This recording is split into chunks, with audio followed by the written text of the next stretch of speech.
So starting with the question, what does it mean for me to be conscious first? So for me, being conscious is being aware of what you're doing and taking the responsibility for your actions in a joyful way during a spontaneous journey, which we call life. So, and if we translate it to entrepreneurship, so especially the awareness part for me is very important, because first of all, you need to be aware of the nature of an entrepreneurship. So what is it?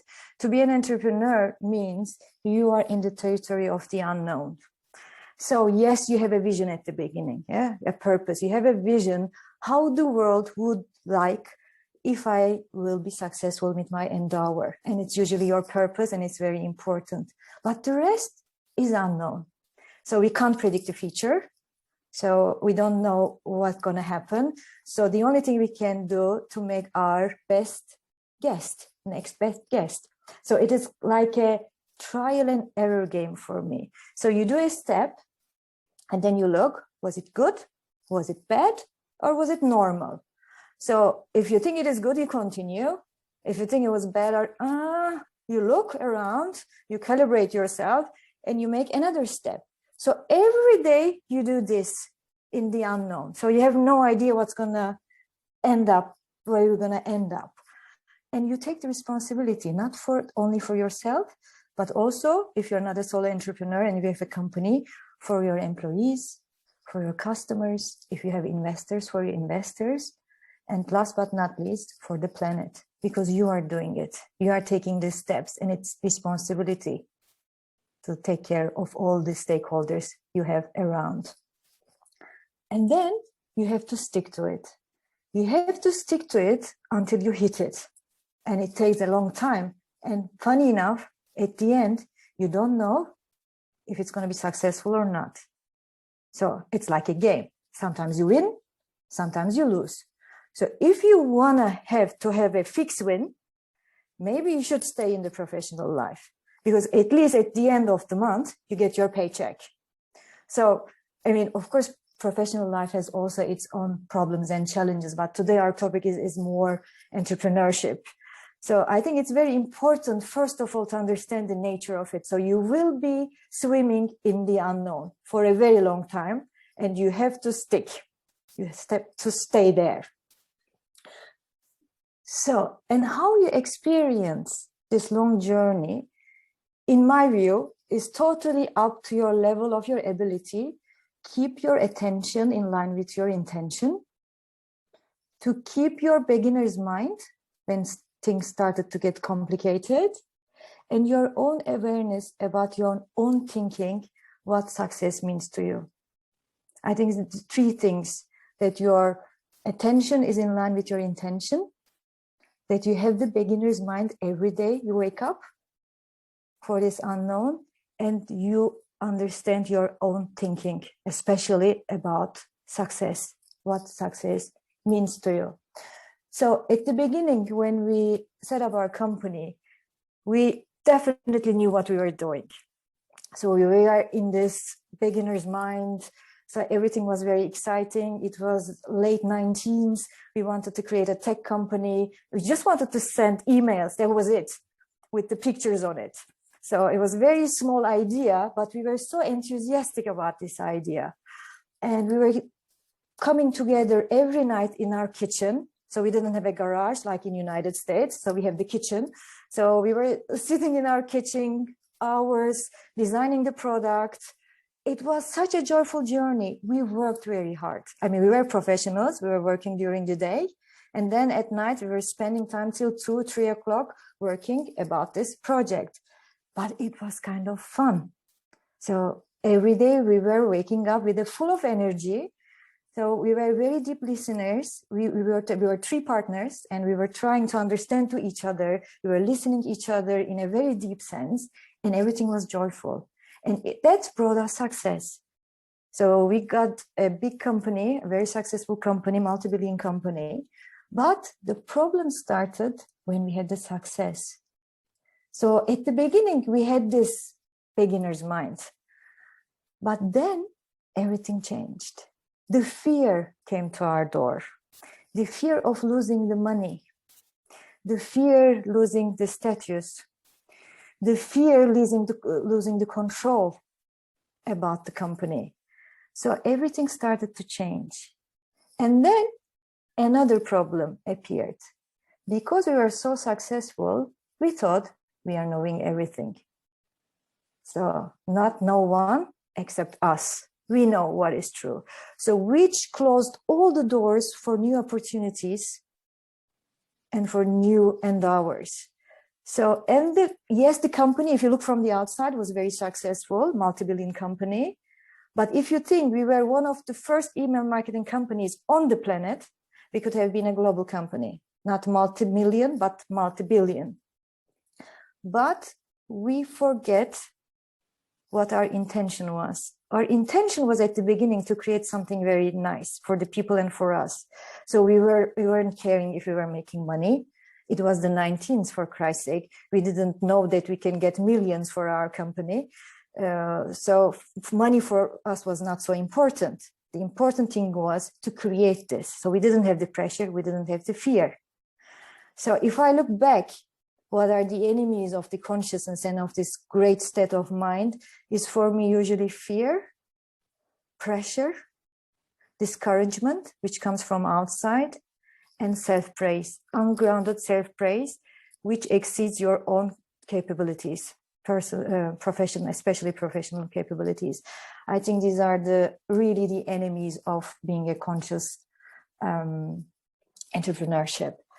So, and if you start to pursue success in the outside world, as we did at the end, so because at the beginning we were very inward, and then we started to look for the success outside, money, numbers, customers, stress and pressure became our constant companion. So I realize now, if you can take the pressure from yourself to produce external results, or to keep your status quo at any cost, and instead concentrate on what you are doing and give much more value to your well-being, to your joyfulness, enjoying life, listening to yourself, a miracle happens. The miracle, it happened to us at the beginning. Because when you're good, I mean, Julia said me once last week, I think, if you are well, you do well. So that's really, really very important. I think a founder with an inside-outside mindset understands the very simple fact that the internal well-being is the foundation of success. So, but what is this internal well-being that I'm talking about? It starts with the separation from the external events. So, because we are living in the world of our thinking, you know, our experience is the way how we think. So, I mean, I just want to give a small example. With the weather, it's the easiest example for me to explain what I mean. So one day you wake up, you look out of the window and there is sun and you are extremely happy. It's sun, you can go out, you can have fun, everything is going to be great. The next day you wake up and you look, there is sun and you feel miserable because you have work to do at home and you can't go out. And because of that, you don't feel good. And if you look, the sun is always there, nothing changed, but your inner state changed. The sun is the sun. But one time you were happy, the other time you were not happy. So if you take the sun out of the equation, and if you just concentrate on yourself, it doesn't matter if there's a sun or not when you're working. It doesn't affect you. Usually we forget this, that it has nothing to do what's happening outside. What's happening outside of our business, the numbers, the success. It's about us. It's what we are doing. So if we can learn to concentrate really on what we are doing, and we can separate ourselves from these things, something very strange happens. These separations takes you inward to yourself, which unites you with a bigger world. Suddenly you see the big picture. So, I mean, I am saying separation, but actually this separation creates a unified view of life. And then you see opportunities, you see new thinking, and then you come with new ideas. So in a nutshell, what I try to say is, if you are internally well. If you feel well, you don't look for the solutions outside, you look inside, and there is the real power. This is for me inside out founding. So, and this is how I experience my whole entrepreneurship when I look back. So that's my story, Lisa. I would like to hear from you, how you feel and how you had your experience. Yeah, I totally agree with you, what you said. Like, you have to be well to found healthy from the inside out. Funny story, I needed 3 attempts to realize that that it all starts with you and that it comes from within. So I have the same conclusion, but a very different story. So as Julia mentioned before, I started my first startup in my early 20s. And it was a really nice idea for a marketplace for young local artists to connect with people who want to get involved into arts and don't want to buy the classic art pieces from IKEA for their home, so for young people. And we had a lot of fun, and we wanted to develop this idea and went into the startup scene.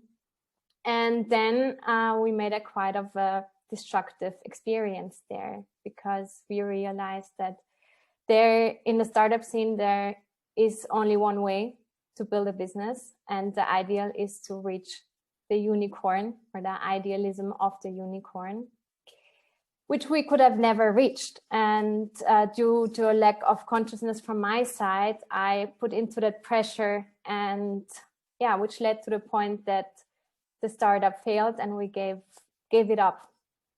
So I was really sad at that point, because I am this entrepreneurial spirit and I wanted to found my own thing, but it didn't work out. It wasn't good enough to be a unicorn. So it was good that we quit. And then I started a new company with the people who were involved in building Kicker, the first startup with me. And we didn't thought about the idea at all. We just had skills. Like, I was good in social media marketing, business development, and then we just founded a digital marketing agency. It was really simple for us to succeed. So we didn't really thought about it. We just did it. We never really proactively went to do sales. Like, everything just flowed, and it was so easy. But still, I was very deeply unhappy and very unconscious about what I was doing, until that point that I woke up one day and I thought, how did I even get here? Like, what am I even doing here? Even though we succeeded, I was very unhappy. Yeah. And so at one point I woke up and I decided, okay, I have to leave also the successful company and start over and do my own thing very consciously. And I had no idea what it was. And so instead of pretending to know what to do, I said, okay, consciously, I'm doing it totally different this time. And I'm just going out there and start with something that interests me and that I would like to change. So I didn't start with a big idea for a business. I started with a question. And so the question was, what is really necessary to start a successful business project or NGO? What is really necessary to become self-efficient? Something that's really important for me, like, and has always been. So yeah, I went on a journey. I took all the failure and all the success and thought there must be a better way to do a business. So I started a podcast. And step by step out of this podcast, now there's evolving a learning platform. And also I'm in a lucky position to guide other young founders with this podcast. And yeah, and I can shape a bit of the way how I would have needed back then. And I'm really deciding to do it consciously different and stay conscious, which is not always easy. You know that, Selin. Even if you try to stay conscious, it's not easy to stay conscious when you're going outside with your business idea. But I really try to keep myself conscious and do things different by not I'm having a vision, but not a clear path, for example. So I let everything flow and evolve itself instead of forcing too hard to make it successful, or that it needs to be something. I really intentionally grow slowly and try not to rush into decisions. And I'm really trying to consciously found from the inside out, always checking in with me, is this the right decision for me or not? And I don't pretend anymore to have all the answers if I don't have them. I'm really in a place where I can stay within this uncertainty, or also embrace this uncertainty, this liminal space that always comes up in our conversation. So instead of forcing myself to have the answers, I'm embracing this state of unknowing. And it's really beautiful, and what potential this space has and everything that evolves with it. So yeah, I feel very arrived in that state, even if I know that I haven't fulfilled my vision.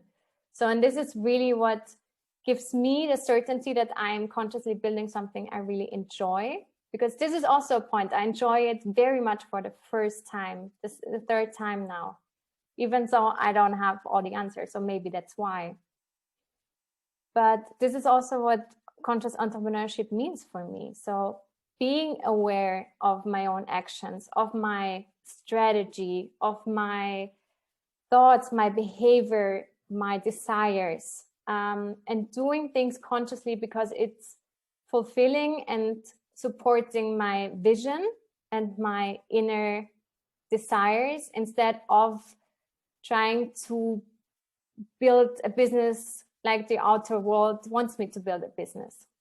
And this is the tricky part with it. But this is also what founding from the inside out means to me. It means to me that we are whole from the very beginning, that we always were whole. But trying to find our answers in the outer world that tells us that we're not whole, or that we're missing something, or that we're not enough, leads us away from our consciousness. And so this is what I'm trying to do, like staying with myself from the very beginning and finding my true nature within me and not the answers outside. And this is really a self-discovery again and again and again. But this is also what makes it so wonderful. And I think when you ask me, because this is also what our conversation is about, like staying present and purpose-driven during the process, because things are changing all the time. So, and you have to be in the outer world to develop your business. So you can't just sit in silence and be with yourself all the time. You have to figure a way out how to deal with the outer world without letting it influence you in a way you don't want it to be. So for me, it comes down to being grounded, you know, like having deep roots into the earth, into the ground, so that when there are challenges, when there are crises, when there are storms, they can pass by without harming you, because you are grounded. And at the same time, you have you're a tree, you're flexible, you can move within the storm, but you still have your roots. And so this is what grounding means for me, and what conscious entrepreneurship and conscious business development also means to me.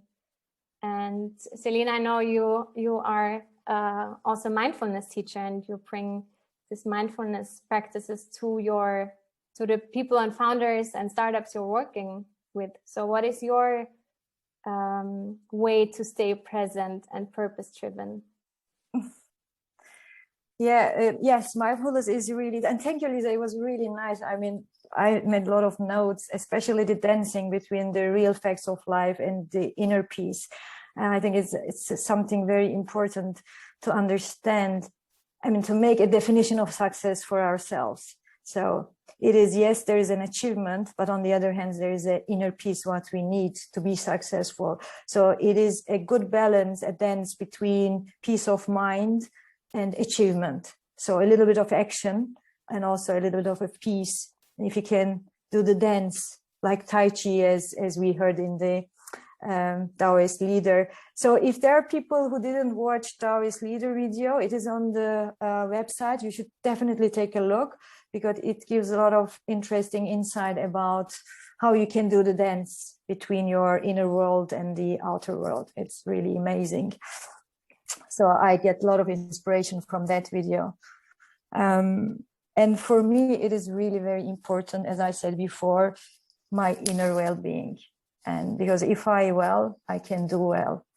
And I try to understand how the mind works. I think it's very important that we have even a small understanding of how the mind works. Opens us a lot of opportunities. It's very interesting. In our educational systems, we learn everything, but we don't learn how we can take care of ourselves, how our mind works. We don't learn that. I mean, we learn what to think, but we don't learn how to think. So it is crazy, because everything is here. Everything is in your mind. So you see the world with your mind. So your reality is your mind. So, but we don't learn anything. So if you look in the Eastern world, they have been dealing it for the centuries, and they have great practices. And I'm really glad to see that things are changing for the last decades in the Western world too, especially when the neuroscientists started to work with the psychology discipline together, psychology, or you can call it both way, I think.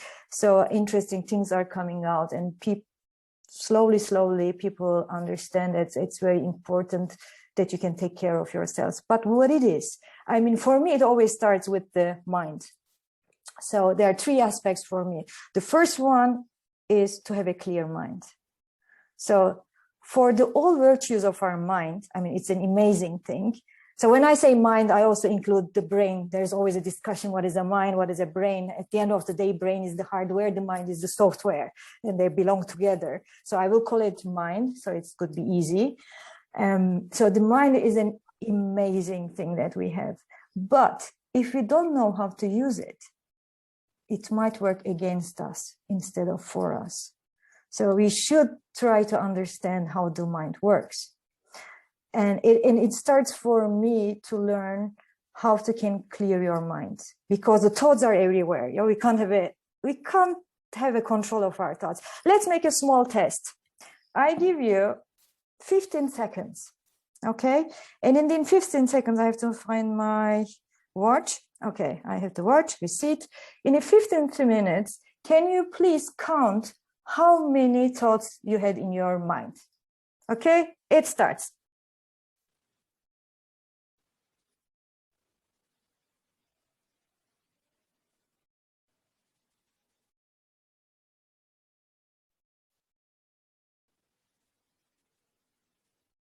Stop. So who wants to say how many thoughts they have? Marcus, how many did you have? I have one picture. There's a Buddha over my desk, and I look at the Buddha always. Okay, great. Let's put it that way. How many between, okay, we can do this too. How many people had between 1 and 5? I see 1, 2, 3. So Marcus, you only had the Buddha, but you belong to this group. Okay. But then another thing comes into my mind. Okay. At my first Zen retreat, there was the Zen master, and he asked me a koan. Oh, wow. Yeah, how can you be a Buddha when you are driving a car? This very useful thought. Very useful. So how many people have more than 5? So I see 2, 3. So, okay. How many people have more than 50? No one. Okay. Do you think you had any control of your thinking? No. And if I say you in the next 15 minutes, you need to think about this and this and these topics, would you be able to do that? Most probably not, huh? Because you can't really have the control on what you are thinking. And if I say you, I mean, the example we always give, don't think the pink elephant. Is this a way that you don't think about it? about this pink elephant? If I say don't think about it, very hard. So we don't have any control about our thoughts, and they are random and they're coming from everywhere. If you ask the right question, usually you get the right answer. It's a little bit like Google. So if you ask, you get great answers. But if you don't ask, nonsense comes out of it. So it is usually how the mind works. I mean, for me, it's the first step to clear the mind. It's like a murky water. What do you do with the murky water? You just put it still. And if the water is still, the dirt goes down, and then you get clear.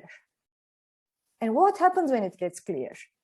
Then you can see what thoughts are a little bit weird, useful, unuseful, or wrong patterns, because our mind, our brain, is really designed for survival and not doing buildings or creating new entrepreneurships and stuff. It's just obsessed with the survival of ours.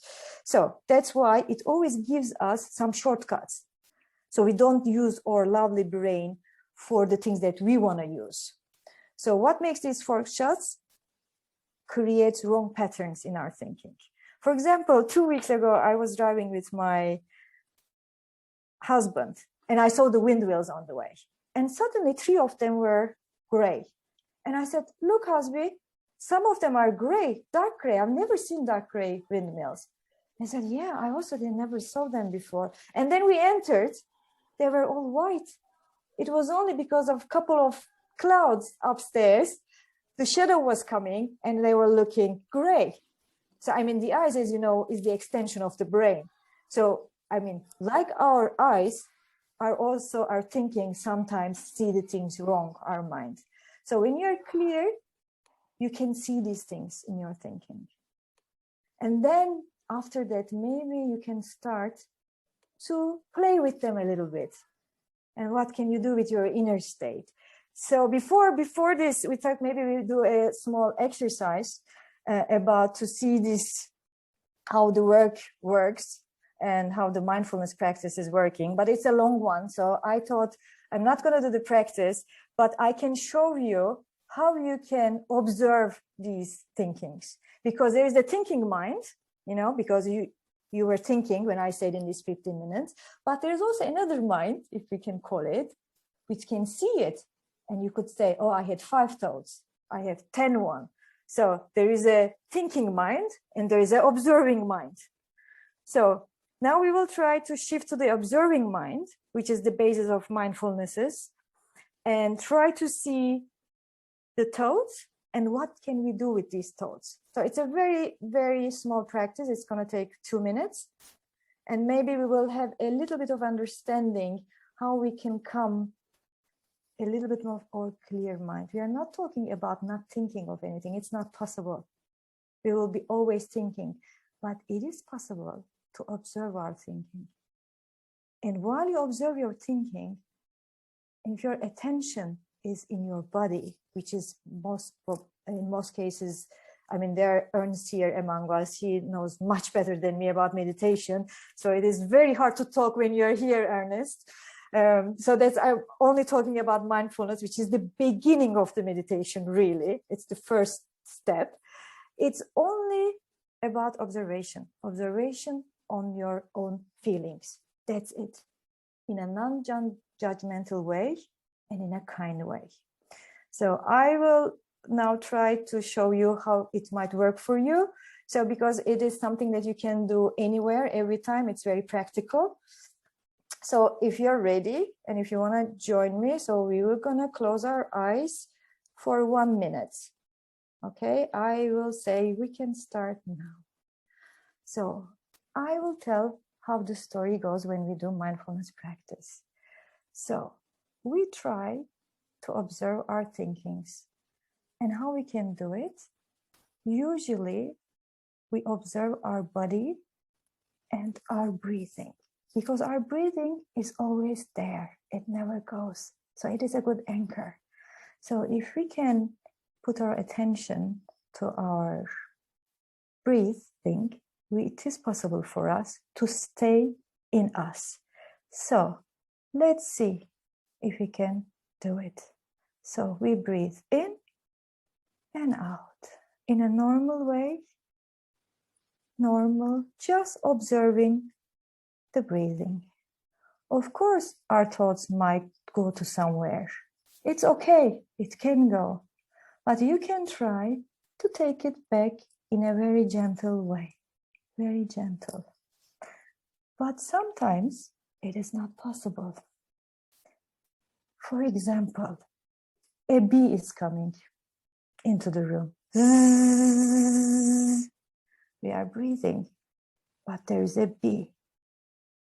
Oh, for Christ's sake, I left the door open and the bee is inside. That's not good. Why I did that? That was very stupid of me. What can I do? But I want to do this mindfulness practice. I want to stick to it.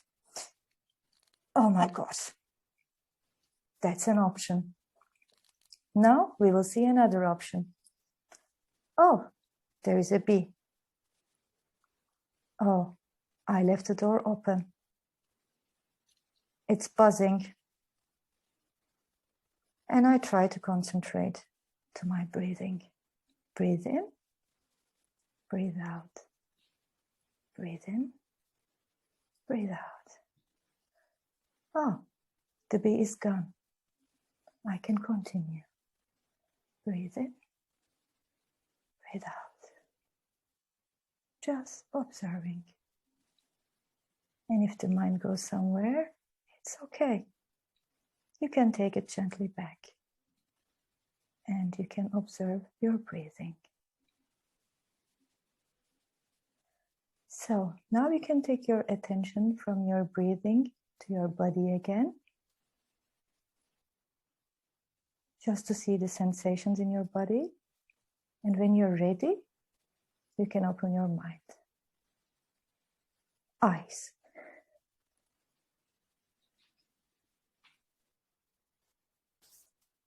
Hello. So we did our small mindfulness exercise. So it is an exercise, and I also try to show you how we can take life. So we can be extremely annoyed by the bee, or we can take it as it is and we can concentrate what we are doing for our well-being. So this is usually what we try to achieve in the mindfulness practices, and it helps a lot to calm down your stress and to clear your mind and to see these wrong patterns in your thinking, like the gray windmills. But we should never forget that stress is not a bad thing, actually. We don't need to calm ourselves all the time. Sometimes we need the energy. You know, we only can create when you have this energy, when the adrenaline is pumping, your dopamine levels are high, you're in action. So this is when we create things.